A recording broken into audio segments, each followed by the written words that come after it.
ദൂരത്തും ചാരത്തുമായി ഞങ്ങൾ ശ്രദ്ധിച്ചുകൊണ്ടിരിക്കുന്ന എല്ലാ മാന്യ ശ്രോതാക്കൾക്കും ലോകരക്ഷിതാവും കർത്താവുമാകുന്ന യേശുക്രിസ്തുവിന്റെ നാമത്തിലുള്ള ഞങ്ങളുടെ സ്നേഹവന്ദനത്തെ അറിയിക്കുകയാണ്. ഇന്ന് പകൽക്കാലം മദ്യത്തിനും മയക്കുമരുന്നിനും എതിരായിട്ടുള്ള ഒരു സുവിശേഷ സന്ദേശ യാത്രയുമായിട്ടാണ് ഞങ്ങൾ ഈ ദേശത്തേക്ക് കടന്നു വരുവാനിടയായി തീർന്നത്. നമുക്കറിയാം, ഈ കാലഘട്ടത്തിൽ ഓരോ ദിവസവും വാർത്താ മാധ്യമങ്ങളിൽ കൂടി ഞെട്ടിപ്പിക്കുന്ന ഒരു വാർത്തകളാണ് നാം കേൾക്കുകയും കാണുകയും ചെയ്തുകൊണ്ടിരിക്കുന്നത്. മദ്യവും മയക്കുമരുന്നും അങ്ങനെയുള്ള ലഹരിയുടെ ഉപയോഗങ്ങളൊക്കെ മനുഷ്യവർഗത്തെ, മനുഷ്യ സമൂഹത്തെ മുഴുവനുമായി നശിപ്പിച്ചുകൊണ്ടിരിക്കുന്ന നിലയിലാണ് നമ്മുടെ ദേശം മുമ്പോട്ട് കടന്നുപോയിക്കൊണ്ടിരിക്കുന്നത്. ഇതിന് എങ്ങനെ ഇതിൽ നിന്നൊരു വിടുതൽ പ്രാപിക്കുവാനായിട്ട് കഴിയും? ഈ ലഹരിയുടെ ഉപയോഗത്തിൽ നിന്ന് ഞങ്ങൾക്ക് എങ്ങനെ രക്ഷപ്പെടുവാനായിട്ട് കഴിയും എന്ന് പലരും ആഗ്രഹിക്കുന്നുണ്ടെങ്കിൽ തന്നെയും അതവരുടെ ജീവിതത്തിൽ നടക്കുവാൻ കഴിയാത്ത വിധത്തിൽ ഓരോ ദിവസം കഴിയും തോറും വർദ്ധിച്ചു വരുന്നതായിട്ടാണ് നമുക്ക് കാണുവാനായിട്ട് കഴിയുന്നത്.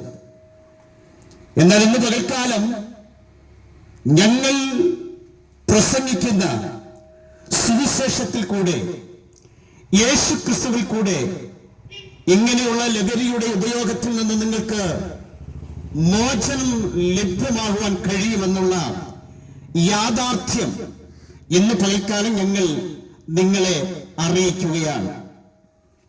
കാലം തികഞ്ഞ ദൈവരാജ്യം സമീപിച്ചിരിക്കുകയാൽ മാനസാന്തരപ്പെട്ട് സുവിശേഷത്തിൽ വിശ്വസിപ്പിൻ. സുവിശേഷം എന്നത് ഇന്നേക്ക് 2026 വർഷങ്ങൾക്ക് മുമ്പ് മാനവരാശിയുടെ പാപത്തിന് പരിഹാരം വരുത്തുവാൻ ദാവീദിന്റെ സന്തതിയായി ജനിച്ച് മരിച്ചടക്കപ്പെട്ട് ഉയർത്തെഴുന്നേറ്റ് ജീവിക്കുന്ന യേശുക്രിസ്തുവിനെ ഓർത്തുകൊള്ളുക. അതാകുന്നു സുവിശേഷം. ഈ സുവിശേഷത്തിന് മാത്രമേ പാപത്തിൽ നിന്നും ലഹരിയുടെ ഉപയോഗങ്ങളിൽ നിന്നും വിടുവിപ്പാനായിട്ട് കഴിയൂ എന്നുള്ള സത്യം അല്പനിമിഷം നിങ്ങളെ ഓർമ്മപ്പെടുത്തുവാനായിട്ട് ഞങ്ങൾ ആഗ്രഹിക്കുന്നു. എന്താണ് സുവിശേഷം? ഞാൻ പറഞ്ഞുവല്ലോ, സുവിശേഷം എന്ന് പറയുന്നത് ഒരു വ്യക്തിയാണ്. അത് മറ്റാരുമല്ല, മാനവരാശിയുടെ പാപത്തിന് പരിഹാരം വരുത്തിയ യേശുക്രിസ്തുവാണ് സുവിശേഷം എന്ന് പറയുന്നത്. അങ്ങനെയാണെങ്കിൽ ഈ സുവിശേഷത്തിന്റെ പ്രത്യേകത എന്താണ് എന്ന് ഒന്ന് രണ്ട് കാര്യങ്ങൾ സൂചിപ്പിച്ചുകൊണ്ട് ഞാൻ എൻ്റെ വാക്കുകളെ ചുരുക്കുവാനായിട്ട് ആഗ്രഹിക്കുന്നു. ഈ സുവിശേഷത്തിന്റെ ഒന്നാമത്തെ പ്രത്യേകത എന്ന് പറയുന്നത്, സുവിശേഷത്തിന് പാപത്തിൽ നിന്ന് നിങ്ങളെ രക്ഷിക്കുവാനായിട്ട് കഴിയും. ഇന്ന് മനുഷ്യൻ ചെയ്തു കൂട്ടിക്കൊണ്ടിരിക്കുന്ന ഓരോ പ്രശ്നത്തിനും കാരണം പാപമാണ്.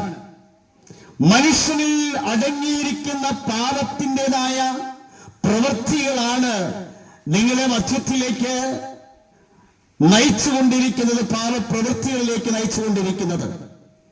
അങ്ങനെയാണെങ്കിൽ ഈ സുവിശേഷത്തിന് മാത്രമേ നിങ്ങളുടെ പാപത്തിൽ നിന്നും രക്ഷിക്കുവാനായിട്ട് കഴിയത്തുള്ളൂ. ലോകത്തിലുള്ള സകല മനുഷ്യരും പാപികളാണ്. എല്ലാവരും പാപം ചെയ്ത് ദൈവത്തിന്റെ തേജസ് നഷ്ടപ്പെടുത്തി കളഞ്ഞവരാണ് മനുഷ്യൻ. അങ്ങനെയാണെങ്കിൽ മനുഷ്യവർഗത്തെ പാപത്തിൽ നിന്നും രക്ഷിപ്പാൻ വേണ്ടിയാണ് യേശുക്രിസ്തു ഈ ലോകത്തിലേക്ക് അവതരിക്കുവാൻ ഇടയായി തീർന്നത്. 33 വയസ്സ് വരെ ഈ ലോകത്തിൽ ജീവിച്ച് മനുഷ്യന് വേണ്ടി നന്മ ചെയ്ത് രോഗികളെ സൗഖ്യമാക്കി മരിച്ചവരെ ഉയർപ്പിച്ച് ആ വിധത്തിലുള്ള നന്മ പ്രവൃത്തികൾ ചെയ്തുകൊണ്ട് 33 വയസ്സുള്ള യേശു കർത്താവ് 2 കള്ളന്മാരുടെ നടുവിൽ 3 ആണികളായ മനുഷ്യവർഗത്തിന്റെ പാപത്തിന് പരിഹാരം വരുത്തുവാൻ അവൻ മരിക്കുകയും അടക്കപ്പെടുകയും മൂന്നാം നാൾ ഉയർത്തെഴുന്നേറ്റ് ഇന്നും ജീവിക്കുകയും ചെയ്യുകയാണ്. ആ യേശുവിന് മാത്രമേ താങ്കളുടെ പാപത്തിന് പരിഹാരം വരുത്തുവാനായിട്ട് കഴിയത്തുള്ളൂ. പ്രിയ സുഹൃത്തെ, ഞങ്ങളെപ്പോലുള്ളവരും ഇതുപോലെയുള്ള മദ്യത്തിനും മയക്കുമരുന്നിനും ലഹരിയുടെ ഉപയോഗങ്ങൾക്കൊക്കെ അടിമകളായി ഒരു കാലഘട്ടത്തിൽ ജീവിച്ചവരായിരുന്നു. എന്നാൽ ഇന്ന് പകൽക്കാലം നിങ്ങളുടെ നടുവിൽ ഇപ്രകാരം ഈ കവലയിൽ നിന്നുകൊണ്ട് യേശുവിനെ പ്രസംഗിക്കുവാൻ ഇടയായി തീർന്നത് മദ്യത്തിനും മയക്കുമരുന്നിനും അടിമകളായിരുന്ന നമ്മെ യേശു കർത്താവ് വിടുവിച്ചതിന്റെ ഫലമായിട്ടാണ്. അങ്ങനെയാണെങ്കിൽ പ്രിയ സുഹൃത്തെ, നിങ്ങളെയും ഇതിൽ നിന്ന് വിടുവിപ്പാൻ യേശു കർത്താവാകുന്ന സുവിശേഷത്തിന് കഴിയും എന്ന് ഞങ്ങൾ അടിവരയിട്ട് പറയുകയാണ്. അപ്പൊ സുവിശേഷത്തിന്റെ ഒന്നാമത്തെ പ്രത്യേകത എന്ന് പറയുന്നത് പാപത്തിൽ നിന്നും മനുഷ്യനെ രക്ഷിക്കുവാൻ കഴിയുന്നതാണ്. മറ്റെവിടെ പോയാലും നിങ്ങൾക്ക് പാപത്തിന് പരിഹാരം ലഭിക്കുകയില്ല. യേശുക്രിസ്തുവിൽ കൂടെ മാത്രമേ, സുവിശേഷത്തിൽ കൂടെ മാത്രമേ മനുഷ്യവർഗത്തിന് പാപത്തിന് പരിഹാരം ലഭിക്കത്തുള്ളൂ എന്നുള്ളതാകുന്ന സത്യം ഇന്ന് പകലിൽ ഞങ്ങൾ നിങ്ങളെ ചൂണ്ടിക്കാണിക്കുകയാണ്. സുവിശേഷത്തിന്റെ രണ്ടാമത്തെ പ്രത്യേകത എന്ന് പറയുന്നത് ഇത് സമാധാനം നൽകുന്ന സുവിശേഷമാണ്. ഇന്ന് മനുഷ്യൻ മദ്യപിക്കുന്നതും ലഹരി ഉപയോഗിക്കുന്നതും ഒരിക്കൽ സമാധാനത്തിന് വേണ്ടിയിട്ടായിരിക്കാം. കുടുംബത്തിൽ സമാധാനമില്ല, സ്വസ്ഥതയില്ല. മക്കളെ ഓർക്കുമ്പോൾ, കുടുംബത്തെ ഓർക്കുമ്പോൾ അസമാധാനത്തിൽ കൂടെ കടന്നു പോകുന്ന കാഴ്ചയാണ് നമുക്ക് കാണുവാനായിട്ട് കഴിയുന്നത്. സമാധാനം എവിടെ ലഭിക്കും? എങ്ങനെ എനിക്ക് പ്രാപിക്കുവാൻ കഴിയും?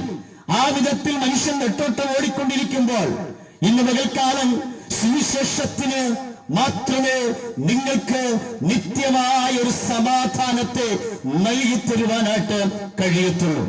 കർത്താവാകുന്ന യേശുക്രിസ്തുവാണ് സമാധാനത്തിന്റെ പ്രഭുവായി ഈ ലോകത്തിൽ അവതരിക്കുവാൻ ഇടയായി തീർന്നത്. ആ യേശു കർത്താവ് ഇപ്രകാരം ലോകത്തോട് വിളിച്ചു പറഞ്ഞു, എന്റെ സമാധാനം ഞാൻ നിങ്ങൾക്ക് തന്നച്ചു പോകുന്നു. ലോകത്തിൽ ജനിച്ച ഒരു മഹാന്മാരും പറഞ്ഞില്ല എന്റെ സമാധാനം ഞാൻ നിങ്ങൾക്ക് തന്നേച്ചു പോകുന്നുവെന്ന്. എന്നാൽ ഇന്നേക്ക് 2026 വർഷങ്ങൾക്ക് മുമ്പ് ലോക ചരിത്രത്തെ AD എന്നും BC എന്നും രണ്ടായി തരംതിരിച്ചുകൊണ്ട് ആമേൻ ജനിച്ച യേശുക്രിസ്തു ഈ ലോകത്തോട് വിളിച്ചു പറയുകയാണ്, എന്റെ സമാധാനം ഞാൻ നിങ്ങൾക്ക് തന്നച്ചു പോകുന്നു. അത് ലോകം തരുന്ന സമാധാനമല്ല, അത് എന്നേക്കും നിലനിൽക്കുന്ന ഒരു സമാധാനമാണ്. അങ്ങനെയാണെങ്കിൽ എന്നെ കേൾക്കുന്ന മാന്യമിത്രമേ, മാന്യ സ്നേഹിത, സമാധാനമില്ലാതെ സ്വസ്ഥതയില്ലാതെ താങ്കൾ ഇന്ന് പകൽക്കാലം ആയിരിക്കുന്നുവെങ്കിൽ ആമേൻ, മദ്യം നിങ്ങൾക്ക് സമാധാനം തരത്തില്ല, ലഹരി നിങ്ങളെ സമാധാനത്തിൽ നയിക്കത്തില്ല. ഹല്ലേലൂയ. ആമേൻ. ഇതൊന്നും ലഹരിയുടെ ഉപയോഗങ്ങളൊന്നും നിങ്ങളെ സമാധാനത്തിൽ കൊണ്ടെത്തിക്കത്തില്ല. പിന്നെ ഇന്ന് പകൽക്കാലം നിങ്ങൾക്ക് സമാധാനം തരുന്ന ഒന്നുണ്ടെങ്കിൽ അത് ഞങ്ങൾ പ്രസംഗിക്കുന്ന സുവിശേഷത്തിന് മാത്രമേ, അല്ല യേശുക്രിസ്തുവിന് മാത്രമേ കഴിയത്തുള്ളൂ എന്നുള്ള സത്യം ഈ ദേശത്തോട് ഞങ്ങൾ വിളിച്ചു പറയുകയാണ്. അപ്പൊ സുവിശേഷത്തിന്റെ രണ്ടാമത്തെ പ്രത്യേകത എന്ന് പറയുന്നത് ആമേ സമാധാനം നൽകുന്നതാണ്. ഇന്ന് പകൽക്കാലം സമാധാനമില്ലാതെ, സ്വസ്ഥതയില്ലാതെ, സന്തോഷമില്ലാതെ ആമേൻ കുടുംബത്തിൽ ആമേൻ ആരെങ്കിലും ആയിരിക്കുന്നുവെങ്കിൽ, തലമുറകളെ ഓർത്ത് ഭാരപ്പെടുന്നുവെങ്കിൽ, കുടുംബത്തെ ഓർത്ത് ഭാരപ്പെടുന്നുവെങ്കിൽ ഇന്ന് പകൽക്കാലം ഞാൻ പറയട്ടെ, സമാധാനത്തിന്റെ പ്രഭുവായിരിക്കുന്ന യേശുക്രിസ്തുവിനെ നിങ്ങളുടെ ഹൃദയത്തിലേക്ക് ആമേൻ വിളിച്ചു കൊണ്ടുവരുമെങ്കിൽ തീർച്ചയായിട്ടും നിങ്ങൾക്ക് സമാധാനം നൽകി തരുവാനിടയായിത്തീരും. അപ്പോൾ സുവിശേഷത്തിന്റെ ഒന്നാമത്തെ പ്രത്യേകത എന്ന് പറയുന്നത് പാപത്തിൽ നിന്ന് നിങ്ങളെ രക്ഷിക്കുവാൻ ഇടയായിത്തീരും. രണ്ടാമത്തെ പ്രത്യേകത എന്ന് പറയുന്നത് ആമേൻ സമാധാനം നൽകുന്നതാണ് ഈ സുവിശേഷം. മൂന്നാമത്തെ പ്രത്യേകത എന്ന് പറയുന്നത് സുവിശേഷം നിത്യജീവൻ നൽകുന്നതാണ്. ദൈവത്തിൽ സ്തോത്രം ചെയ്യുന്നു. ഇല്ല, എന്താണ് നിത്യജീവൻ?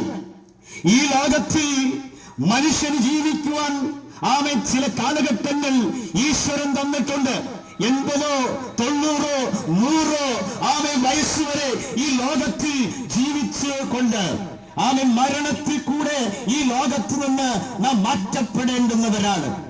അങ്ങനെയാണെങ്കിൽ മരണത്തിൽ നിന്ന് നാം ഈ ലോകത്തിൽ നിന്ന് മാറ്റപ്പെടുമ്പോൾ എവിടേക്കാണ് നമ്മുടെ ജീവൻ പോകുന്നത്?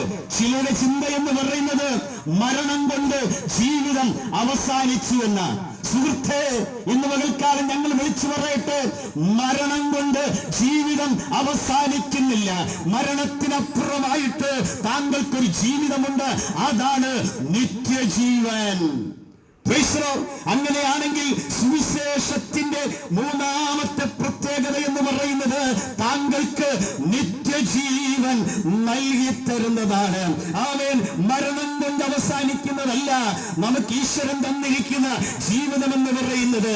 നാം ഇവിടെ ഉണ്ടാക്കിയ എല്ലാം വിട്ടേച്ച് ഒരു ദിവസം ഈ ലോകത്ത് നിന്ന് മാറ്റപ്പെടുന്ന ഒരു ദിവസമുണ്ട്. അതിനാണ് നാം മരണമെന്ന് പറയുന്നത്. എന്നാൽ മരണത്തിനപ്പുറമായിട്ട് നമുക്കൊരു ജീവിതമുണ്ട്, അതാണ് നിത്യജീവൻ. ദൈവത്തിന് സ്തോത്രം ചെയ്യുന്നപ്പോൾ ഹല്ലേലൂയ, കർത്താവാകുന്ന യേശുക്രിസ്തുവിൽ കൂടെ മാത്രമേ ഒരു മനുഷ്യന് നിത്യജീവനിലേക്ക് പ്രവേശിക്കുവാനായിട്ട് കഴിയത്തുള്ളൂ എന്നുള്ള യാഥാർത്ഥ്യം ഇന്ന് പകൽക്കാലം ഈ തുരുത്തിക്കാട് ദേശനിവാസികളോട് ഞങ്ങൾ വിളിച്ചു പറയുകയാണ്. ആമേൻ. മരണത്തിനപ്പുറമായിട്ടൊരു ജീവിതമുണ്ട്.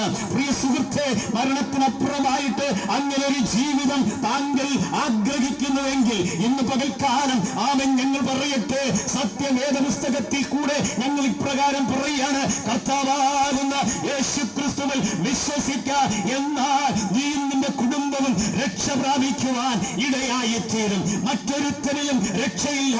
നാം രക്ഷിക്കപ്പെടുവാൻ ആകാശത്തിന്റെ കീഴിൽ ആ മനുഷ്യരുടെ ഇടയിൽ നൽകപ്പെട്ടിരിക്കുന്ന ഒരേ ഒരു നാമമെന്ന് പറയുന്നത് കർത്താവാകുന്ന യേശുക്രിസ്തുവിന്റെ നാമമാണ്. അങ്ങനെയാണെങ്കിൽ നിത്യജീവന്റെ അവകാശിയായി മാറുവാൻ ഇന്ന് പകൽക്കാലം താങ്കൾ ആഗ്രഹിക്കുന്നുവെങ്കിൽ ഈ കർത്താവാകുന്ന യേശുവിനെ നിങ്ങളുടെ ജീവിതത്തിൽ സ്വന്തം രക്ഷിതാവും കർത്താവുമായി ഏറ്റെടുത്ത് ഒരു പുതിയ മനുഷ്യനായി, ഒരു ദൈവവൈതലായി ജീവിക്കുമ്പോഴാണ് നിങ്ങൾക്ക് നിത്യജീവന്റെ അവകാശിയായി മാറുവാനായിട്ട് കഴിയുന്നത്. വേദപുസ്തകത്തിൽ ഇപ്രകാരം ഒരു വാക്യമുണ്ട്, ജീവപുസ്തകത്തിൽ പേരെഴുതി കാണാത്ത ഏവനെയും തീപ്പൊയ്കയിൽ തള്ളിയിടും. അങ്ങനെയാണെങ്കിൽ ഇന്ന് പകൽക്കാലം ഞങ്ങളെ കേൾക്കുന്ന മാന്യമിത്രമേ, മാന്യസ്നേഹിത, നിങ്ങളുടെ പേരും ജീവന്റെ പുസ്തകത്തിൽ എഴുതി കാണണമെന്ന് താങ്കൾ ആഗ്രഹിക്കുന്നുവെങ്കിൽ കർത്താവാകുന്ന യേശുക്രിസ്തുവിനെ നിങ്ങൾ ജീവിതത്തിലേക്ക് ഏറ്റെടുക്കുമ്പോൾ നിങ്ങളുടെ പേരും ജീവന്റെ പുസ്തകത്തിൽ എഴുതപ്പെട്ടതായി കാണും. അങ്ങനെ നിങ്ങൾക്ക് നിത്യജീവന്റെ അവകാശിയായി മാറുവാനായിട്ട് ഇടയായി തീരും. ഹല്ലേലൂയ. ഒന്നുകൂടെ ഞാൻ പറയട്ടെ, മരണം കൊണ്ട് ജീവിതം അവസാനിക്കുന്നില്ല. മരണം കൊണ്ട് ജീവിതം അവസാനിക്കുന്നില്ല. ഈ ലോകത്ത് ജീവിക്കുവാൻ ഈശ്വരൻ തന്ന ആയുസ് കഴിയുമ്പോൾ, ദൈവം തന്ന ആയുസ് കഴിയുമ്പോൾ നാം ഈ ഉണ്ടാക്കിയതെല്ലാം വിട്ട് ആമേൻ ഒരു നാളിൽ ഒന്നുമില്ലാത്തവനായി ഈ ലോകത്ത് നിന്ന് മാറ്റപ്പെടേണ്ടുന്നവരാണ്. ഹല്ലേലൂയ. നമ്മൾ ഉണ്ടാക്കിയതായ സകല സമ്പത്തുകളും, ഹല്ലേലൂയ, സകല മാനങ്ങളും, ആ സകല വിദ്യാഭ്യാസവും സകല ജോലികളും വിട്ട് ഈ ലോകത്ത് നിന്ന് ഒരു ദിവസം നമ്മൾ യാത്ര പറയേണ്ടുന്നവരാണ്. അതുകൊണ്ട് ആ യാത്ര പറയുന്നതിന് മുമ്പ്, ഈ ലോകത്ത് നിന്ന് നമ്മുടെ ജീവിതം അവസാനിക്കുന്നതിന് മുമ്പ്, അല്ല, ജീവൻ തന്ന ഈശ്വരൻ നമ്മുടെ ജീവൻ എടുക്കുന്നതിന് മുമ്പായിട്ട് നിങ്ങൾ ചെയ്യേണ്ടത് നിങ്ങളുടെ ജീവിതത്തെ അല്ലെ ഭദ്രമാക്കുക, നിത്യജീവന്റെ അവകാശിയായി മാറുക. എങ്ങനെയാണ് നിത്യജീവന്റെ അവകാശിയായി മാറേണ്ടത്? യേശുവിനെ നിങ്ങൾ ജീവിതത്തിലേക്ക് ഏറ്റെടുത്തു കഴിയുമ്പോൾ നിങ്ങൾ നിത്യജീവന്റെ അവകാശിയായി തീരുവാനിടയായി തീരും. ദൈവത്തിന് സ്തോത്രം ചെയ്യുകയാണ്. ഇന്ന് പകൽക്കാലം ഞങ്ങളെപ്പോലെയുള്ള യൗവനക്കാര് ഈ ദേശത്ത് കിടന്നു വന്ന് ഈ കവലയിൽ നിന്നുകൊണ്ട് ഇപ്രകാരം വിളിച്ചു പറയുന്നതിന്റെ കാരണം ഒരവസരത്തിൽ ഞങ്ങളും ഇതുപോലെ നിത്യജീവന്റെ അവകാശികളല്ലാതെ പാപത്തിനടിമകളായി, ലഹരിക്കടിമകളായി, അല്ലെ സമാധാനമില്ലാതെ, സ്വസ്ഥതയില്ലാതെ, കുടുംബത്തിൽ സമാധാനം കൊടുക്കാതെ, ദേശത്തിനും കുടുംബത്തിനും മാതാപിതാക്കന്മാർക്കും ഒരു തലവേദനയായി ഞങ്ങൾ ജീവിച്ചൊരു കാലഘട്ടം ഉണ്ടായിരുന്നു. എന്നാൽ ആ കാലഘട്ടത്തിൽ നിന്ന് ഞങ്ങളെ ഈ സുവിശേഷം രക്ഷിപ്പാനിടയായി തീർന്നു. യേശു ക്രിസ്തു ഞങ്ങൾ രക്ഷിപ്പാനിടയായി തീർന്നു. അതുകൊണ്ടാണ് ഈ കവലയിലും കടന്നു വന്ന് ഈ യേശുവിനെ കുറിച്ച് ഞങ്ങൾ പ്രസംഗിക്കുന്നത്. നിങ്ങളും നരകത്തിന് യോഗ്യരായി തീരാതിരിക്കുവാൻ വേണ്ടി, നിങ്ങൾക്ക് നിത്യജീവനിലേക്ക് പ്രവേശിക്കുവാൻ വേണ്ടി, നിങ്ങൾക്ക് വേണ്ടി ഒരുക്കപ്പെട്ട സ്വർഗരാജ്യത്തിലേക്ക് നിങ്ങളും വരണമെന്നുള്ള ഉദ്ദേശത്തോടു കൂടിയാണ് ഞങ്ങൾ ഈ കവലകളിൽ നിന്ന് ഇപ്രകാരം പ്രസംഗിക്കുന്നത്. ഞാൻ എന്റെ വാക്കുകൾ ചുരുക്കുകയാണ്. ഞാൻ പറഞ്ഞുവല്ലോ, യേശുവാണ് സുവിശേഷം. സുവിശേഷത്തിന്റെ 3 പ്രത്യേകതകൾ ഞാനിപ്പോ പറയുവാനിടയായി തീർന്നു. അത് ഇന്ന് പകൽക്കാലം നിങ്ങളുടെ ഹൃദയത്തിൽ പതിയട്ടെ. 1, ഈ സുവിശേഷത്തിൽ മാത്രമേ താങ്കളെ പാപത്തിൽ നിന്നും രക്ഷിപ്പാൻ കഴിയത്തുള്ളൂ. മറ്റൊരിടത്തും പോകണ്ട, ഒരു സ്ഥലത്തും പോകണ്ട, അതിന് ഒരു കാശും നിങ്ങൾ മുടക്കണ്ട, ഒരു പുണ്യ സ്ഥലത്തും നിങ്ങൾ പോകണ്ട. നിങ്ങളായിരിക്കുന്ന ഇടത്തിരുന്നു കൊണ്ട് ഇപ്രകാരം, യേശുവേ, എന്നെ ഈ പാപത്തിൽ നിന്ന് രക്ഷിക്കണമേ, ഞാനൊരു പാപിയാണ്, അതുകൊണ്ട് ഈ പാപത്തിൽ നിന്ന് എന്നെ രക്ഷിക്കണമേ, എന്റെ പാപത്തിന് പരിഹാരം വരുത്തുവാൻ വേണ്ടിയിട്ടാണ് അങ്ങ് ഈ ലോകത്തിലേക്ക് ജനിച്ചത് എന്ന് ഞാൻ വിശ്വസിക്കുന്നു എന്ന് താങ്കൾ ആയിരിക്കുന്ന ഇടത്തിരുന്നു കൊണ്ട് പറഞ്ഞാൽ തീർച്ചയായിട്ടും യേശു നിങ്ങളുടെ പാപത്തിന് ക്ഷമിക്കുവാൻ ഇടയായിത്തീരും. 1, പാപത്തിൽ നിന്നുള്ള രക്ഷ. 2, ഈ സുവിശേഷത്തിന് ഒരു പ്രത്യേകത, സമാധാനം നൽകുന്നതാണ്. ഇന്ന് പകൽക്കാലം സമാധാനമില്ലാതെ, സ്വസ്ഥതയില്ലാതെ ജീവിതത്തിൽ ഉഴലുന്നു നടക്കുന്നുവെങ്കിൽ, ആയിരിക്കുന്നുവെങ്കിൽ, യേശുവിനെ താങ്കളുടെ ഹൃദയത്തിലേക്ക് ഒന്ന് ഏറ്റെടുക്കാമോ? ആ സമാധാനത്തിന്റെ പ്രഭു നിങ്ങളുടെ ജീവിതത്തിലേക്ക് കടന്നു വന്നിട്ട് നിത്യമായ സമാധാനം നിങ്ങൾക്ക് തരും. 3ാമത്തെ പ്രത്യേകത എന്ന് പറയുന്നത്, ഈ സുവിശേഷത്തിന്റെ പ്രത്യേകത താങ്കൾക്ക് നിത്യജീവനെ നൽകുന്നതാണ്.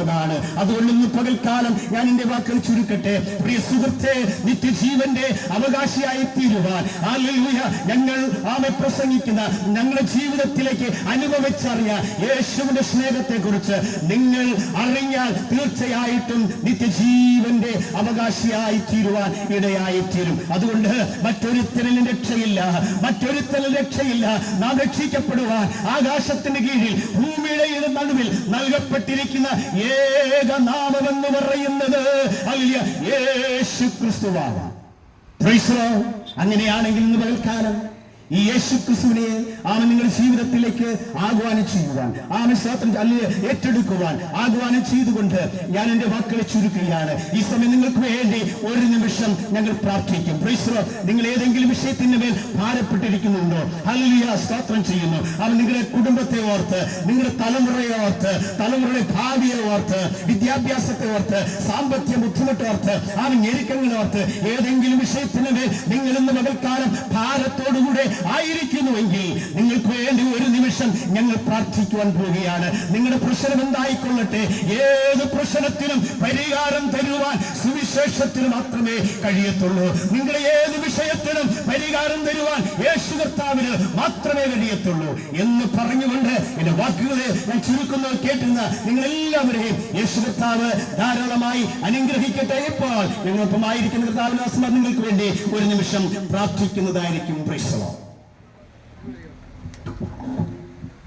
ഒരു നിമിഷം പ്രാർത്ഥിക്കാം.